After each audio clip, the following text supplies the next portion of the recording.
దయచేసి మీరు యాదమ్మరాజు వాళ్ళ ఇంటికి వెళ్ళకండి.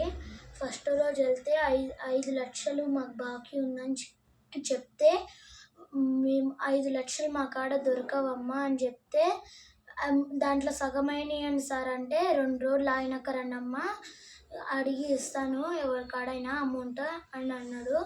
అయితే 2 రోజులు ఆగినాక పోతే వాళ్ళ ఆవిడని చూడనట్టుండి వాళ్ళ ఆవిడని కిందికి పంపించి, మీరు రమ్మంటే ఎగేసుకుంటూ రమ్మంటారా, మీ పైసలు లేవు ఏం లేవు పోండి. వాళ్ళు 2 రోజులు అయినాక రమ్మని మోసం చేసిండ్రు మమ్మల్ని. అయితే మేము వెళ్తే అలాంటి వాళ్ళని నమ్మకండి మీరు దయచేసి. అలాంటి వాళ్ళని నమ్మొద్దు. అలాంటి వాళ్ళు చాలామంది ఉంటారు భూమి మీద. ఎవరిని నమ్మకండి అలాగా అని చెప్తున్నాను. నేను చిన్నపిల్లగాను.